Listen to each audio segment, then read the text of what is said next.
This is the $500 build guide. Hey, before you start, man, make sure you tell them to subscribe. Yeah, don't forget to subscribe, and we'll be doing a giveaway, and the person with the funniest comment will be getting an Amazon gift card, and also don't forget to like the video, and also subscribe to my channel. We're almost at 1,000 subscribers, so please help reach that goal. Alright, so just to give you an overview of what we have in the build, this is the NVIDIA GeForce GTX 1650, and it's GDDR5, I believe? 6. Oh, yep, 6. So, that, and then we have the...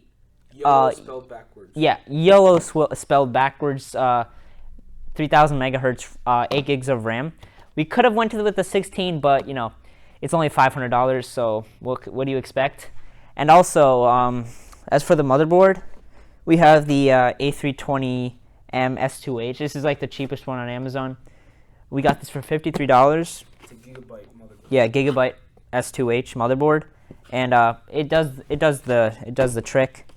We went with a 512 gigabyte team group SSD, and I mean it's also the cheapest on Amazon, but it has plenty of reviews, so I trust it.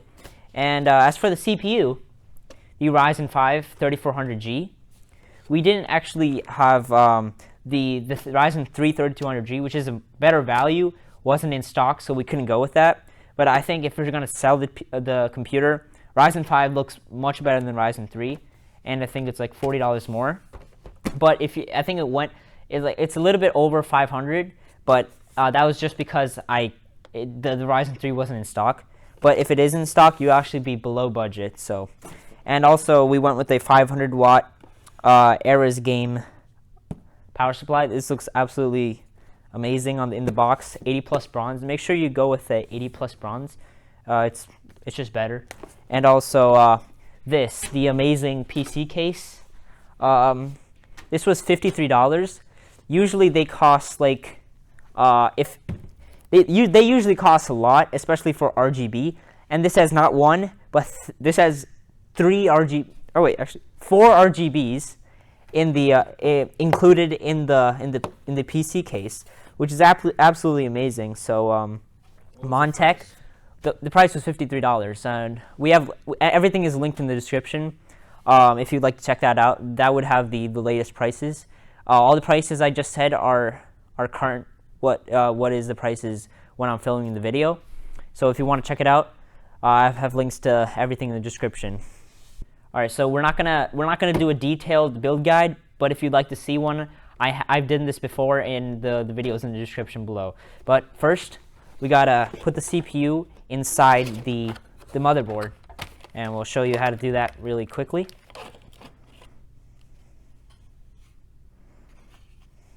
Here we go. And we got the included fan in it. This is not the greatest in the world, but it gets the job done. We'll get that out later. So, gotta open this up.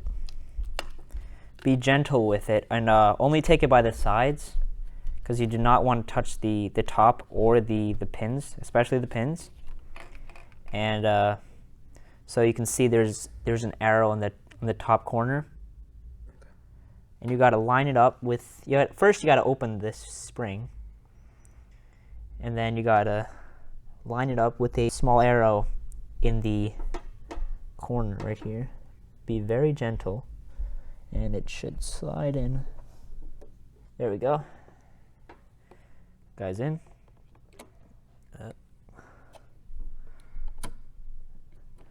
All right, and it's latched in. So that's how you get the CPU in. And now we gotta unscrew these 4 screws and put the CPU cooler on top of it. I mean, you might have a different CPU cooler, so you gotta check your manual for that. But this is just the included one. First, you gotta get the screwdriver actually. Gotta unscrew this. It would help if you have a metallic tip. That makes life easier.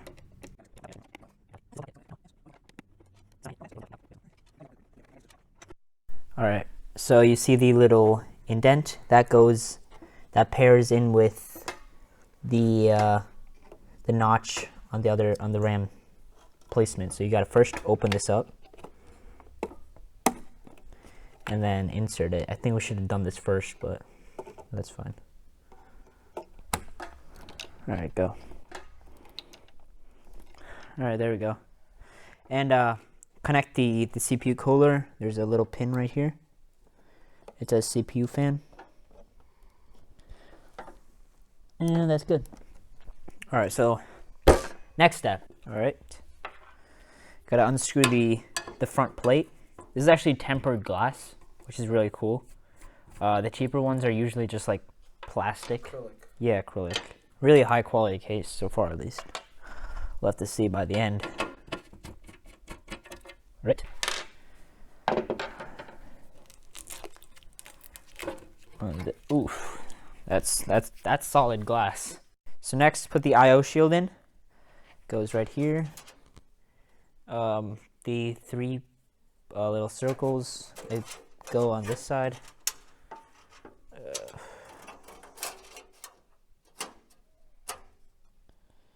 And you gotta snap it in. Snap. Yeah. There, you can hear the sound when it's in there.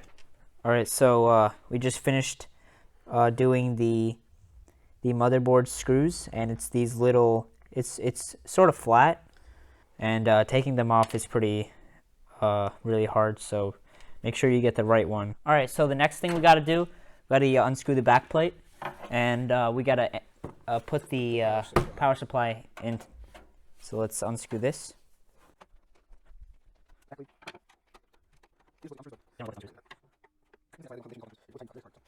Right. Careful with that. By the way, when you're looking for a PC, 500 is probably what you should be going for, unless you have like a really like powerful setup with like a better graphics card, like an RTX or something. I would go with like a 600 watt. So when you're putting the fan, make sure the fan is actually facing down, because you want the fan to go through the little the air vent on the bottom. So let's get that in. Power supply includes a couple of ties, zip ties. Yeah. For cable management. Let's unzip this actually. It gets pretty messy when you're building, but you can clean that up later.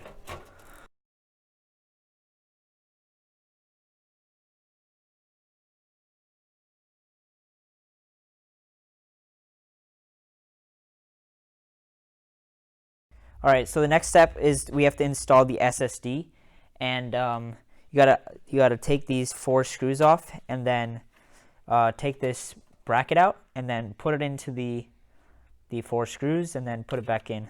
So let's do that. All right, now that you've screwed the SSD into the mounting bracket, now what you should do is put the SATA connection and the power into the SSD slot, into the SSD connections before you mount it, so it's easier to get the wires back. So this, and then after that we'll be connecting all the wires.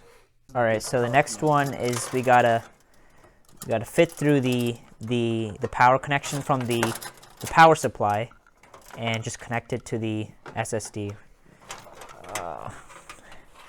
There's a lot of wires, so it's a bit confusing, so make sure you're organized. And you gotta connect it. There we go. And we just gotta mount it. Screw it in. Oh, while you're doing the SSD, you can just plug it into the connection. And there you go, it's in. And now you can finally mount the SSD to the bottom. And there you go, we got the SSD installed. Now for one of the most confusing parts of installing or connecting the wires. So we first got the SSD connected into the bottom most SSD connection or data connected, and next is the power supply. It's the big one. I think it's 24 pin. So you just gotta connect that. You can bring it through the side or the back. And this case has like a big space, so it makes it easier to bring back.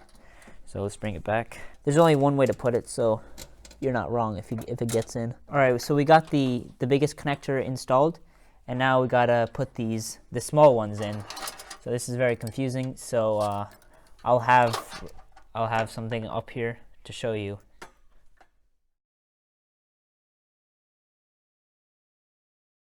All right, so you gotta move this up and down, and then it snaps out. And there's a screw over here, but you don't need that. You just gotta snap these, the 2 and 3, depending on your GPU and your case. So then let's flip this over.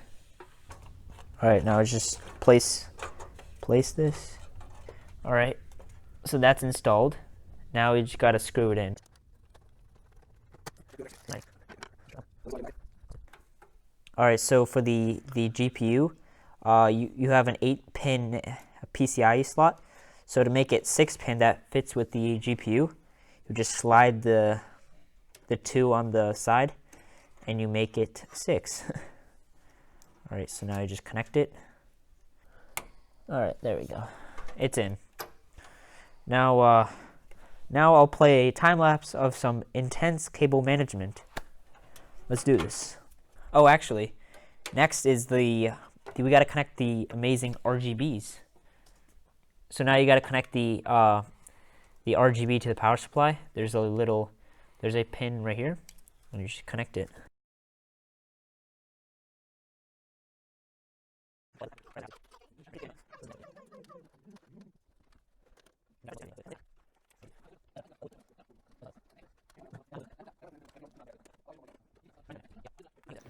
Three, two, one. The moment of truth. Okay, but actually we ran into some hiccups along the way. It wasn't turning on the first time, and what we did was we took out all the power switch and all the small connectors, and we reconnected it. So what's happening now? No bias for sure. 3 hours later.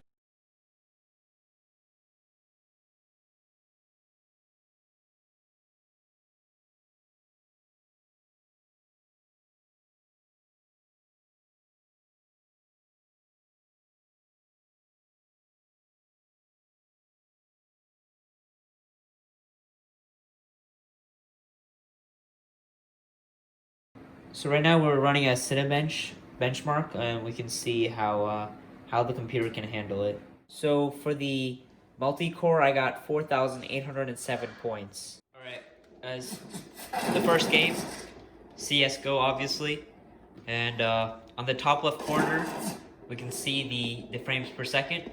We're getting 300 right now. All right, down to 150. It's looking pretty good.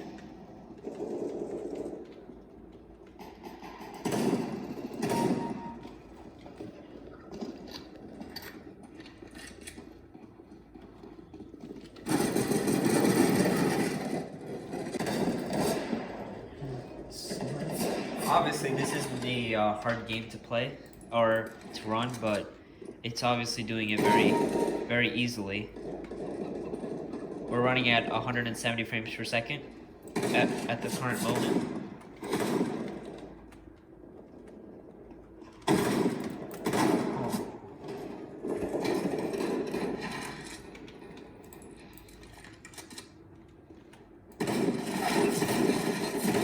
Yes. Oh boy. Sniper. Oof. Everyone in this game is a sniper. Even that was not a sniper? Okay.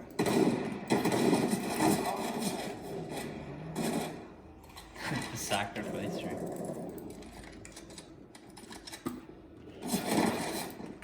We'll be testing out like 3 other games: Apex Legends, Fortnite, and Arkham Knight, and we should hopefully we'll get a good amount of FPS, and we'll be testing that.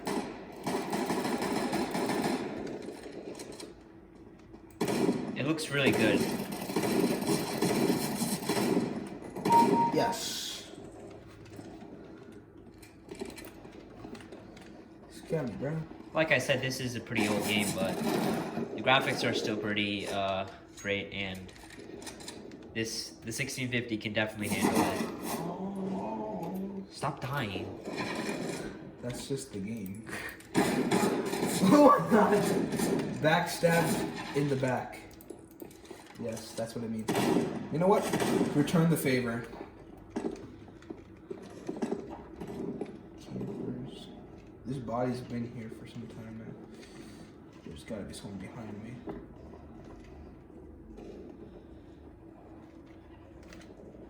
Hands up. The PC is not even sweating. It's able to handle this perfectly. We'll be testing out games that are much harder to run. And this is CSGO, so this is the easiest of them. What? How do you escape that? Handling it flawlessly. JoJo too saucy.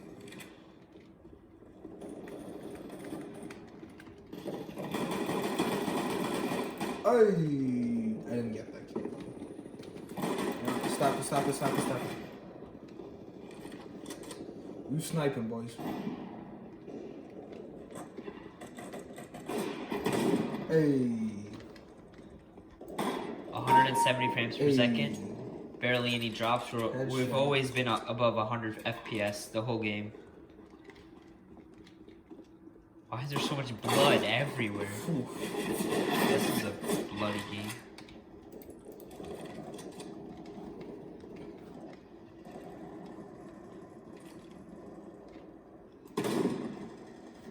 Alright, so that handled that with no issue. Now on to the next game. Apex Legends. We're currently running at 60 FPS.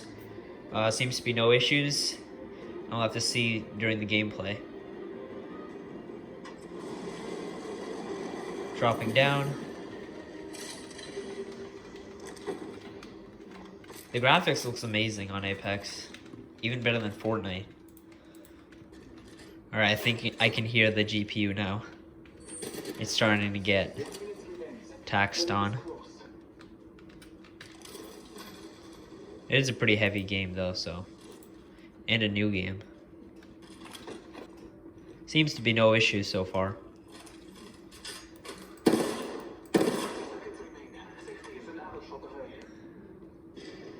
Especially for this being just a $500 PC, this is really good results.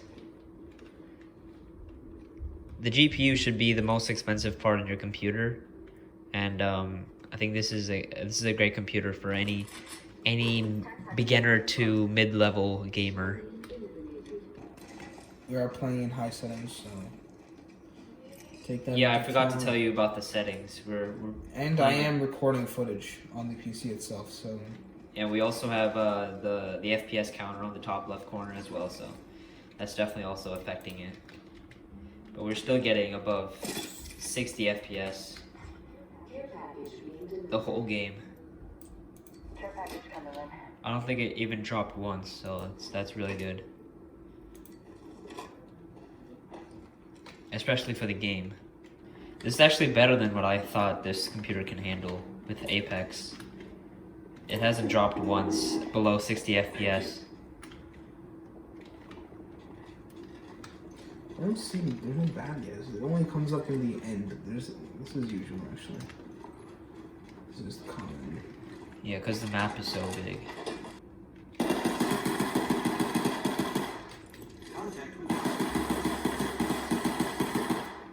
Contact with target. Oh, that's someone there. That's contact. That's someone retrieving their teammates, so that's alright.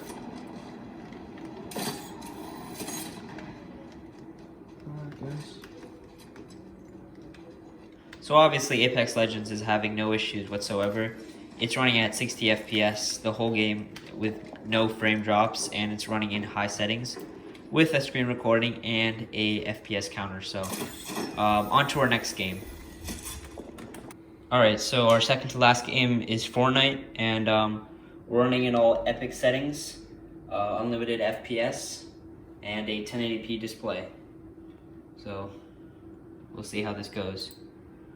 This should be easier to run than Apex Legends, but I don't know. We seem to be running a little bit below 60 at times, and going back up to 60 and 70. Keep in mind, we are running in all Epic settings, so. And we are recording. Yeah, like I said before. Now we are recording.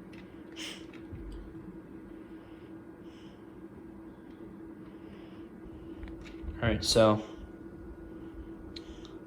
That's a cool fire, little. Why is there a random ring of fire in the middle? Uh-oh, run. Uh-oh. Run for your life. Alright. Oh, you're getting shot at. Why is he so slow? Get inside, get inside.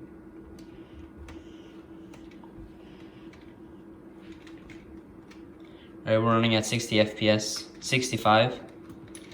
62. 63. Yeah, we're getting good.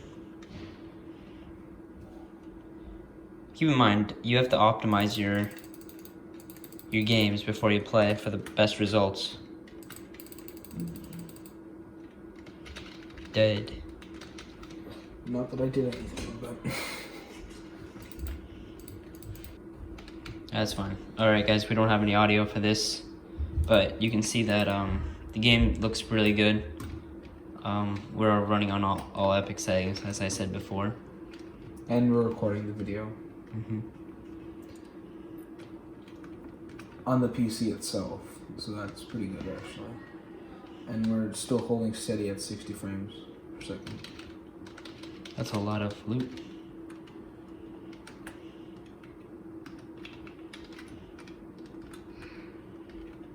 So the main people buying a $500 PC are probably just going to be playing these type of games, like the usual Fortnite, so this is perfect for those type of people. And as you can see, it's running Fortnite without really much any issues at all. 70 FPS right now.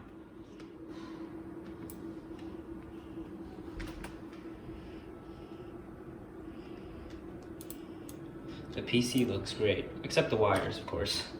We gotta do some better job with the cable management. But other than that, the PC is able to handle it. Never mind. Better than I thought, actually, because this is only a $500 PC and it's able to handle Fortnite, Apex Legends, and obviously CSGO. Shouldn't be much of an issue anyway. Combat. What even is that? I haven't played Fortnite in a while, so this is like extremely new to me. Not enough ammo, okay. It looks like that eye from Lego movie. That's insane. Nothing's really happening. Just blowing up everything. And we're holding pretty steady at 60 FPS even during combat. Oh. Wait, you can't do anything? Blow it up. I guess not. Does this thing... Oh, it does die. 78 FPS. Oh, it's dead. Oh. Boom. Beautiful. What is that? Oh, there's a lot of loot. And everyone took everything. Alright, guys. On to our next game. Alright, guys. For the last game, Arkham Knights, we're using an Xbox controller. And so far, we're running at 55. Okay, that's not great. But this is a very demanding game. And it's not too bad, though. Alright, we're back up to 60 FPS. Look at those graphics, though. The raindrops and everything.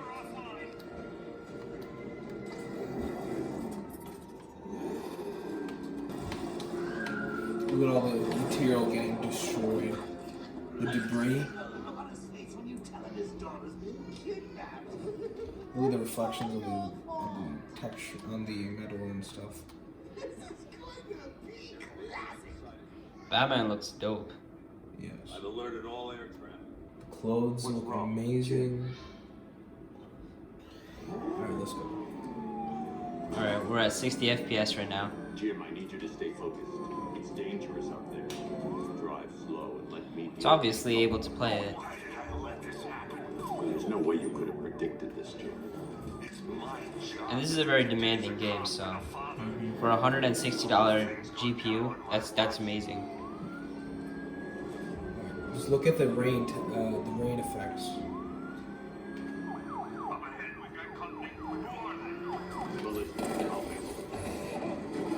I mean, you really can't see it through a phone or a computer that you're watching it on, so. But it is a really cool looking game. The Batmobile looks amazing too. We seem to be dropping a little bit occasionally, but most of the time it's at 60 FPS. There's just so much going. There's just so many things going on the screen. Like it's very fast moving. It's gonna be taxing on the graphics card. Alright, so we are screen recording it, and we seem to be getting on average like 56 FPS. Sometimes a little bit more, sometimes a little bit less. So we are running on high settings. And this is actually a very famous game for being very unoptimized for PC. So, and because of that, it's still taxing on modern PCs. You'll literally get like lower frame jitteriness. But we're looking more at the graphics and how it's working with the FPS. Just get us there in one piece, Batman. We're running out of time.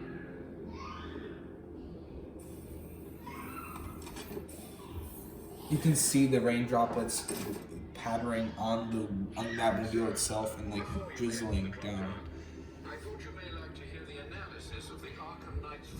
See that? Look at the individual droplets. Each of those things are being graphically rendered.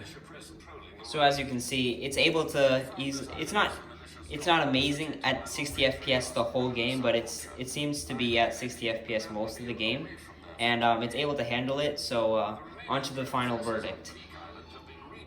So as for the PC, it's a really good PC for a beginner. If you're planning on playing 4K games, you should probably go for a better GPU. The CPU is a Ryzen 5 3400G. That's perfectly fine. I think the bottleneck would still be the GPU, like usual for games. The CPU case or the PC case, perfectly fine. I don't see any issues with it. Plenty of RGB lights. We actually have a total of 4 RGB lights and the one CPU cooler fan. 500 SSD. That should be enough for a beginner, like I said. Anything, if you're planning on downloading like tens of games, that definitely won't be enough. What else? We also have 8 gigs of RAM. This is probably the base in 2020, but like I said, it's only $500. But the good thing of buying a PC is you can always upgrade it. So down the road, you can always get another 5 gig stick, and that should suit your needs. Everything I just talked about in this video will be linked down in the description below. The total of this PC came to like, I think it was $520, but that's including the Ryzen 5 3400G. When I got the Ryzen 5 because the Ryzen 3 3200G was not in stock, but the Ryzen 3 3200G would be a much better value, but this is slightly higher performance and also a slightly higher price. So there you go. If you liked the video, make sure to hit that like button and please subscribe. We're almost at 1,000 subscribers, and as you know, we are doing the giveaway. To enter, you have to hit the like button, subscribe to the channel, and leave a comment down below, and the funniest comment who will be picked for the giveaway. It's an Amazon gift card, and hope you enjoyed the video. See you in the next one.